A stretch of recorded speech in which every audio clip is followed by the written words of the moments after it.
বাসিন্দা, তারা বাড়ি ভাঙতে দেবেন না।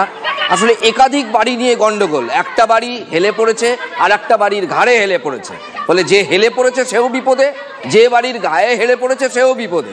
এখানে একটা দারুণ জটিল পরিস্থিতি তৈরি হয়েছে।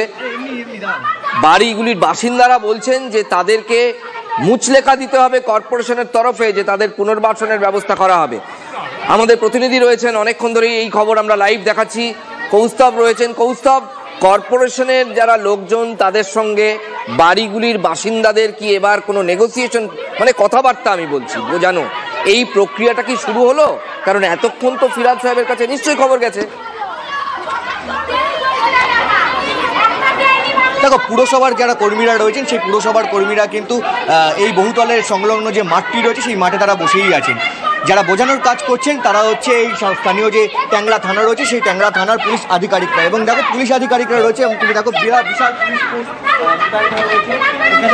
মহিলা পুলিশের সংখ্যাও কিন্তু বাড়ানো হয়েছে। তারা বোঝানোর চেষ্টা করছেন, কিন্তু যারা আবাসিক তারা কিন্তু বুঝতে চাইছেন না, তারা কিন্তু অনড়। তারা বলছেন যে তাদেরকে পুনর্বাসনের ব্যবস্থা করতে হবে। এই যে বহুতল ভাঙার নির্দেশ দেওয়া হয়েছে বা নিদান দেওয়া হয়েছে কলকাতা পুরসভার তরফ থেকে, তা তাদের কাছে জানা ছিল না। তারা কিন্তু এমনটাই বলছেন। পুলিশের তরফ থেকে তো বলা হচ্ছে,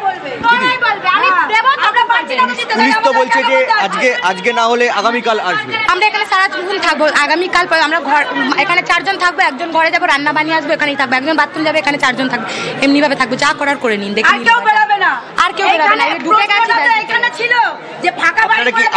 আপনারা কি কলকাতা পুরসভার মেয়র তার কাছে কোনো বার্তা দিতে চান? মেয়রকে কি বলছেন? মেয়রের সাথে কি তাকে কি কোনো বার্তা দিতে চান? মেয়রকে এটাই বলতে চাই, মেয়র আপনি যে আছেন আমি চিনি না, আমি কোনো কাউন্সিলরকে চিনি না, কাউকে এই পাড়ায় কাউকে জানি না। 18 নম্বর ওয়ার্ডে যে আছেন আমাদেরকে একটু রক্ষা করুন, ব্যাস। ওদের যেমনি বিচার করেছেন সেমনি আমাদেরও বিচার করুন, ব্যাস। আমাদের মাথার ছাদ কারুন না। ওখানকার 4টে ফ্যামিলি, এখানে 20টা ফ্যামিলি। আপনারা কি করছেন? এখানে খালি লোক থাকছে না বলে, তারা তো ভাড়া দিয়ে টাকা দিয়ে থাকছে, ওরা কাছে তো তাও লোক এমনিই থাকছে। ওখানকার লোক একটু পাওয়ার আছে বলে ওরা নিজেরটা বাঁচিয়ে লোকেরটা ক্ষতি করছে। ওদেরকে দুজনেরকে বলা উচিত কি দুটো ফ্লোর ভেঙে একটু ম্যানেজ করো, কি কোনটা ভালো, মানে কিভাবে ভালো হয়। ওরা খালি সাদা বিল্ডিং বলে আজকে এই অবস্থা। সাদা বিল্ডিং এর কি প্রবলেম আছে দেখান আমাদের। আসুক মেয়র, দেখুক, আমাদের সাথে কথা বলুক। হ্যাঁ, মেয়র আসুক, আমরা চাই এখানে মেয়র আসুক। এখন আমরা মেয়রের সাথেই কথা বলবো। জীবনের সমস্ত সঞ্চয় খুইয়ে হ্যাঁ এটা কিনেছি আমরা, ভেঙে দেবে। এমনি হয় না কখনো। ওদের সামনে মেয়র চলে আসলো আর আমাদের সামনে মেয়র আসতে পারছে না।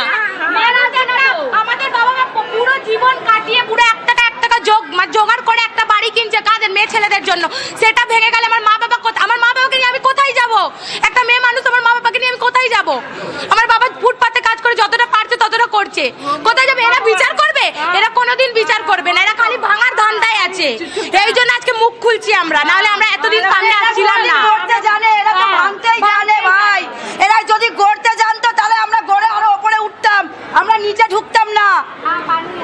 একেবারে দেখো, ক্ষোভ কিন্তু বেড়েই চলেছে ক্রমে। সময় যত গড়াচ্ছে তত কিন্তু উত্তেজনাও বাড়ছে। এখানে পুলিশ যে ফোর্স রয়েছে সেই পুলিশ ফোর্স কিন্তু মোতায়েন রয়েছে। পুরসভার যারা কর্মীরা সেই পুরো কর্মীরাও কিন্তু। আপাতত তোমাকে অনেক ধন্যবাদ কৌস্তব। দেখো, এই ক্ষোভ অত্যন্ত সঙ্গত, তবে আবার পুরসভা যেটা বলতে চাইছেন সেদিকটাও একেবারে ফেলে দেওয়ার মতো নয়। পুরসভার গাফিলতি যে নেই তা নয়, পুরসভার গাফিলতি তো আছেই, সেটা পুরসভা মেনেও নিয়েছে।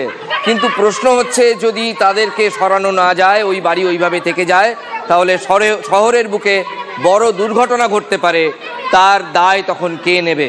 ফলে কোথাও একটা দুপক্ষকে একটা পয়েন্টে আসতেই হবে। অনেক ধন্যবাদ।